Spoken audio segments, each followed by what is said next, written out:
நாம் மனதில் வைத்து ஏதோ வந்தோம் போனோம் வார்த்தையை கேட்டோம் என்று அல்ல, திருவசனத்தை கேட்கலாய் மாத்திரமல்ல, அதுபடி செய்ய கர்த்தர் நமக்கு உதவி செய்யப்படுகிறார். என் மகனை என் மகளே, உன் இருதயத்தை எனக்கு தாய் என்று ஆண்டவர் சொன்னார். அவருக்கு நம் இருதயத்தை தரும்போது கர்த்தர் நம்மை ஒவ்வொருவரையும் இயேசுவை போல மாற்றுகிறவராய் இருக்கிறார். அவருடைய திவ்ய சுவாபத்துக்கு நம்மை கர்த்தர் பண்புள்ளவர்களாய் மாற்றுவார். அவருக்குள்ள இருந்த அன்பை, அவருக்குள்ள இருந்த பொறுமையை, அவருக்குள்ள இருந்த இரக்கத்தை, தயவை, அவருக்குள்ள இருந்த எல்லா நற்குணங்களையும் அவர் நம்மைக்குள்ளே தருகிறவராய் இருக்கிறார். போன மாதத்தில் கேட்டோம் ஆவியின் 9 கனிகளை குறித்து. கர்த்தர் இந்த நாளிலே உங்களுக்கு புதிய இருதயத்தை கர்த்தர் உங்களுக்கு கொடுக்கிறார். எல்லாரும் கரங்களை தட்டி ஸ்தோத்திரம் பண்ணி நாம் பெற்றுக்கொள்ள போகிறோம். கல்லான இருதயம் அல்ல, கடினமான இருதயம் அல்ல. கர்த்தர் இந்த நாளிலே உங்களை புதிய சிருஷ்டியாய் மாற்றிக் கொண்டிருக்கிறார். பழையவர்கள் எல்லாம் ஒழிந்து போயின, எல்லாவற்றையும் அவர் புதிதாக மாற்றி இருக்கிறார்.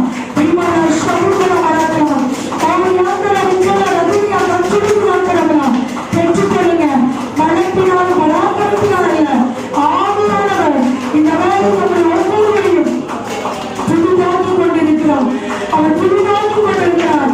நவமான இருதயத்தை கொடுக்கிறார். நோய்கொண்ட இருதயமானவர்களிடத்தில் கர்த்தர் வாசமாய் இருக்கிறார். நோய்கொண்ட இருதயத்தை அவர் ஒருபோதும் புறக்கணிப்பதில்லை. எத்தனை பேர் இந்த வேலையை ஒப்புக் கொடுக்கிறீங்க? சுத்த இருதயம் எனக்கு வேண்டும் அப்பா. தாவீது ஜெபித்தான், சுத்த இருதயங்களை சிருஷ்டியும் என்று கேட்கிறதை பார்க்கிறோம். பாவமுள்ள இருதயம் அல்ல, நம்முடைய இருதயத்திலே இதுவரைக்கும் எத்தனையோ பாவங்கள் இருந்திருக்கலாம். ஆனால் இயேசு கிறிஸ்துவின் ரத்தம் எல்லாவற்றையும் நீக்கி சுத்திகரிக்கிறதா இருக்கிறது. இந்த நாளிலே கர்த்தர் ஒவ்வொருவரையும் வெளியேறப்பட்டவர்களாய் மாற்றி இருக்கிறோம். அனுதினமும் உங்கள் உள்ளான மனிதனை கர்த்தர் புதிதாக்கி மறுரூபப்படுத்துகிறவராய் இருக்கிறார். அருமையான சகோதரர் மூலமாய் கர்த்தர் நம்மோடு கூட பேசி இருக்கிறார். மன்னிக்கிற ஒரு இருதயத்தை கர்த்தர் உங்களுக்குள்ள வைக்கிறார். உங்களுடைய இருதயத்திலே தேவனுடைய வார்த்தையை எழுதுகிறார். உங்கள் இருதயமாய் பலகையை எழுதும் பொழுது கர்த்தருடைய வார்த்தை உங்களை விடுவிக்கும். கர்த்தருடைய வார்த்தை உங்களை பரிசுத்தப்படுத்தும். இந்த வேளையில் எல்லாரும் ஆண்டுடைய சமூகத்தில் ஒப்புக்கொள்ளுங்க. முழு இருதயத்தோடு, முழு ஆத்மாவோடு, முழு பலத்தோடு ஆண்டவரின் நேசிப்பு பிரியமானவர்களே, இந்த வேளையில கர்த்தருக்கு தேவை நம்முடைய இருதயம். முழுவதுமாக நம்மை அர்ப்பணிக்கும் போது ஆண்டவர் நம்முடைய இருதயத்தில் இருக்கிற எல்லா கசப்புகளையும், எல்லா விதமான அசுத்தமான காரியங்களையும் இந்த வேலையிலே சுத்தரிக்கிறவராய் இருக்கிறோம். எல்லாரும் ஆவியிலே நிறைந்த அன்னி பாஷையில பேசலாம்.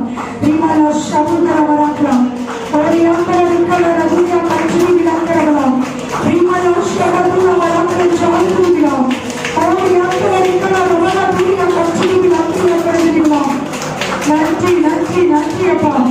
அவர்களோடு பேசுகிற வார்த்தைகளுக்காக நன்றி நன்றோம். உம்மை போல எங்களை மாற்றுவதற்காக நன்றி. உம்மை போலாக்கும் இயேசுவே, உம்மை போலாக்கும் உள்ளத்தை அன்பால் நிறைத்து என்னை உம்மை போலாக்கும். இயேசுவின் அன்பு நம்முடைய இருதயத்தை நிரப்பும் பொழுது திரளான பாவங்களை மூடுவோம்.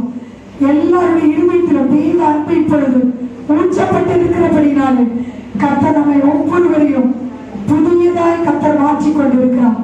இந்த ஜெபத்தை அருமையான சகோதரி அவர்கள் முன்பாக வந்து நம் ஒவ்வொருவருக்காக ஜெபிக்கும்படி கேட்டுக்கொள்கிறேன்.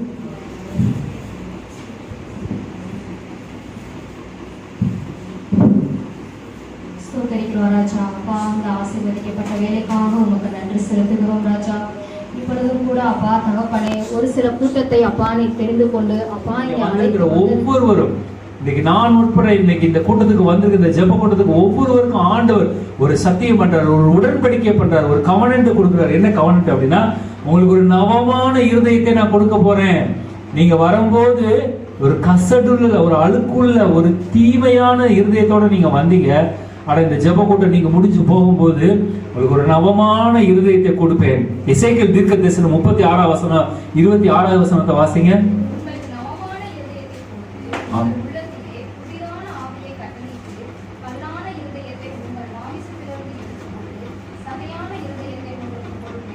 ஆமென். ஆண்டவர் சொல்றாரு. அப்ப கண்மலையை நோக்கி நம்ம பார்க்கும் பொழுது அந்த சுத்த இருதயம் நமக்கு, கண்மலையை நோக்கி பார்க்கும் பொழுது உருகாத நெஞ்சமும் உருகும், கரையாத நெஞ்சமும் கரையும், கல்லான இருதயங்கள் உடையும். ஆண்டவரே, நறுங்குண்டதும் நொறுங்குண்டதுமான இருதயத்தை நீர் புறக்கணின்னு ஆண்டவர் சொல்றாரு. கல்வாரி சிலுவையை நோக்கி பார்க்கும் பொழுது இருதயம் நறுங்குண்டு போகும், நொறுங்குண்ட இருதயமாய் மாறும். கல்லான இருதயம் நொறுங்குண்டு போகும். கண்ணீர் சிந்தி ஆண்டோடைய பாதத்திலே கல்லான இருதயம் எல்லாம் லேசான இருதயமாக மாறும். அப்ப இயேசு கிறிஸ்து சுத்த இருதயத்தை எதன் மூலமாக கொடுக்கிறாரு? கல்வாரி சிலுவையின் மூலமாக ஆண்டவர் கொடுக்கிறாரு. இன்னொரு வசனம் வாசிப்போம். யோவான் 1ஆம் அதிகாரம் 9வது வசனம். 1 யோவான் 1வது அதிகாரம் 9வது வசனம். ஆண்டவராகிய இயேசு கிறிஸ்து இந்த இருதயத்தை எப்படி கொடுக்கிறாரு பார்ப்போம். நம்முடைய பாவங்களை நாம் அறிக்கையிட்டால் பாவங்களை நமக்கு மன்னித்து எல்லா அநியாயத்தையும் நீக்கி நம்மை சுத்திகரிப்பதற்கு அவர் உண்மையும் நீதியும் உள்ளவராய் இருக்கிறார். நம்மை சுத்திகரித்து நம்மளுக்கு சுத்த இருதயத்தை கொடுக்கிறதுக்கு அவர் உண்மை உள்ளவரும் நீதி உள்ளவருமா இருக்கிறார். யாரு? நம்முடைய கர்த்தராகிய இயேசு கிறிஸ்து. அப்போ நம்முடைய கர்த்தராகிய இயேசு கிறிஸ்து பிதாவாகிய தேவன் பரிசுத்தத்துல பயங்கர கண்டிஷனா இருக்கிறாரு. ஸ்கூல் ஹெட் மாஸ்டர் மாதிரி ரொம்ப ஸ்ட்ரிக்ட். ஆனா நம்முடைய கர்த்தராகிய இயேசு கிறிஸ்து நம்முடைய பலவீனங்களில் நமக்கு உதவி செய்கிறார். நம்மளோட ஒரு சோதனையில தப்பித்துக் கொள்ளும் போக்கை அவர் உண்டு பண்ணி கொடுக்கிறார். பிதாவாகிய தேவனிடத்தில் வலது வாசல் இருந்து கொண்டு நமக்காக 24 மணி நேரம் பரிந்து பேசிக்கொண்டே இருக்கிறார். அதுதான் நம்முடைய கர்த்தராகிய இயேசு கிறிஸ்து. அப்போ இயேசு கிறிஸ்து நமக்கு சுத்த இருதயத்தை எப்படி கொடுக்கிறாரு? கல்வாரி சிலுவையின் மூலமா கொடுக்கிறாரு. நமக்காக பரிந்து பேசுகிறது மூலமா கொடுக்கிறாரு. நம்மளுடைய பலவீனங்களை உதவி செய்கிறது மூலமாய் ஆண்டவர் நம்முடைய கர்த்தராகிய இயேசு கிறிஸ்து நமக்கு சுத்த இருதயத்தை கொடுக்க வல்லவராகிறார். கடைசியாக பரிசுத்த ஆவியானவர் நமக்கு சுத்த இருதயத்தை எப்படி கொடுக்கிறாரு? சுத்த இருதயத்தை நான் பெற்றுக்கொள்ள வேண்டுமானால் பிதாவாகிய தேவன் என்ன செய்யறாரு, குமாரனாகிய என்ன செஞ்சாரு பார்த்தோம். 3வது, பரிசுத்த ஆவியானவர் எனக்கு சுத்த இருதயத்தை கொடுக்கும்படி என்ன செய்யறாரு பாருங்க. யோவான் 16வது அதிகாரம் 8வது வசனம் பாருங்க. அவர் வந்து பாவத்தை குறித்தும் நீதியை குறித்தும் நியாயத்தீர்ப்பை குறித்தும் உலகத்தை கண்டித்து உணர்த்துவார். அப்ப பரிசுத்த ஆவியானவர் என்ன செய்வார்னா, இப்ப நான் ஆண்டவர் பிதாவாகிய தேவன் சொல்லிட்டாரு, உன் கல்லான இருதயத்தை நான் எடுத்துட்டேன், உனக்கு சதையில் இருதயத்தை கொடுத்துட்டேப்பா, இது சுத்த இருதயம்னு சொல்லிட்டாரு. ஆனா சில நேரம் நான் தவறு பண்றேன், இதை பார்க்க கூடாதுன்னு ஆண்டவர் சொல்லிக்கிறாரு. ஆனா அதை போய் நான் இச்சையா நான் பாக்குறேன். அப்போ பரிசுத்த ஆவியானவர் என்ன சொல்றாரு? கண்டித்து உணர்த்துகிறார். அதைத்தான் ஆண்டவர் சொல்றாரு. பரநேரி போறதுக்கு முன்னாடி சீசர்கிட்ட சொல்றாரு, நான் போறேன்னு கவலைப்படாதீங்க, நான் போனதுக்கு அப்புறம் ஒரு தேர்ச்சனவாளன் வருவாரு, பரிசுத்த ஆவியானவர் வருவாரு, எனக்கு பதிலா அவர் உங்களோட இருப்பாரு, நீங்க தவறும் போதெல்லாம் அவர் உங்களை கண்டித்து உணர்த்துவாரு அப்படிங்கிறாரு. பெந்தைக்கோஸ்து என்னும் நாளிலே நீங்கள் பரிசுத்த ஆவியை பெற்றுக்கொள்வீர்கள், நீங்க எனக்கு சாட்சிகளா இருப்பீங்க, அந்த பரிசுத்த ஆவியானவர் உங்களை கண்டித்து உணர்த்துவார் அப்படின்னு ஆண்டவர் சொல்றாரு. அதுதான். அப்போ நாம் சுத்த இருதயத்தை பெற்றுக்கொள்ளும்படி அல்லது பெற்றுக்கொண்ட சுத்த இருதயத்தை காத்துக்கொள்ளும்படி நமக்கு யார் உதவி செய்யறார்? பரிசுத்த ஆவியானவர் நம்மை கண்டித்து உணர்த்துகிறார். ஏய், அதை பார்க்காத, அதை நினைக்காத, அங்க போகாத அப்படின்னு நம்மளுடைய இருதயத்தை பரிசுத்தமாய் காத்துக்கொள்ளும்படி பரிசுத்த ஆவியானவர் நம்மை கண்டித்து உணர்த்துகிறார். 2வது, ரோமர் 8வது அதிகாரத்துல பரிசுத்த ஆவியானவர் நமக்கு ஜெபம் பண்ண தெரியாதனால நமக்காக வாக்கு கடங்காத பெருமூச்சுகளோட அவர் வேண்டுதல் செய்கிறார். ஆண்டவர்கிட்ட போய், ஆண்டவரே சுத்த இருதயத்தை நான் எப்படி பெற்றுக்கொள்றது, எப்படி ஜெபிக்கிறது எனக்கு தெரியல. ஆனா பரிசுத்த ஆவியானவர் என்ன பண்றாருன்னா, ராஜா பிரதருக்கு சுத்த இருதயம் வேணும்னு அவருக்கு எப்படி ஜெபம் பண்ணணும் தெரியல. ஆனா ஆண்டவரே, நான் உங்ககிட்ட ஜெபம் பண்றேன், அவருக்கு சுத்த இருதயத்தை கொடுங்க, நீங்க வந்திருக்கிற இந்த சிஸ்டருக்கு சுத்த இருதயம் கொடுங்க, இவங்களுக்கு கொடுங்க அப்படின்னு பரிசுத்த ஆவியானவர் நாம் சுத்த இருதயத்தை பெற்றுக்கொள்ளும்படி, பெற்ற இருதயத்தை காத்து கொள்ளும்படி, பரிசுத்தத்தை காத்து நடக்கும்படி பரிசுத்த ஆவியானவர் பிதாவாகிய தேவனோட பெருமூச்சோடு அவர் வேண்டுதல் செய்கிறார். வாக்கு கடங்காத பெருமூச்சோடு ஏங்கி ஏங்கி அழுவாங்க சொல்லணும். பாத்தீங்களா? பரிசுத்த ஆவியானவர் அப்படிதான் ஏங்கி ஏங்கி அழுது ஜெபம் பண்ணுவாராம். அதுதான் வாக்கு கடங்காத பெருமூச்சோட ஜெபம் பண்றது. சோ அப்போ நமக்கு சுத்த இருதயத்தை கொடுக்கும்படி பரிசுத்த ஆவியானவர் நமக்கு உதவி செய்கிறார். இறுதியாக கலாத்தியர் 6ஆம் அதிகாரம் அவர் பார்க்கிற ஒண்ணே ஒண்ணு என்னது? இருதயத்தை மட்டும் தான் பார்க்கிறாரு. ஒரு மனுஷனுக்கு இருதயம் சுத்தமா இருக்குதா, அவரைத்தான் ஆண்டவருக்கு பிரியம். அப்போஸ்தலர் 13வது அதிகாரம் 22 வாசிங்க. பின்பு அவர் அவரை தள்ளி தாவீதை அவர்களுக்கு ராஜாவாக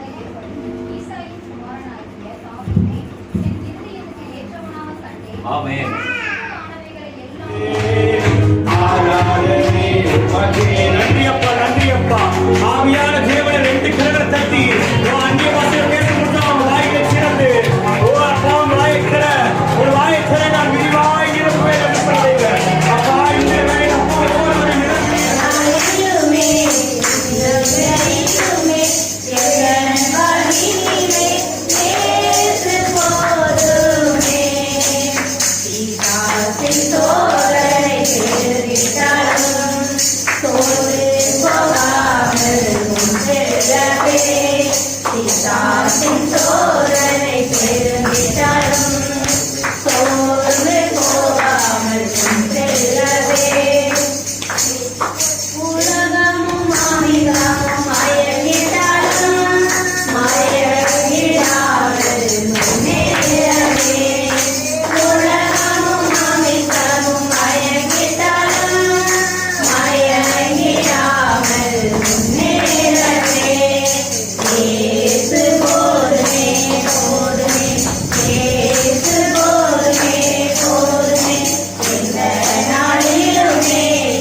ஒவ்வொரு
ராஜாவும் பிரசன்ன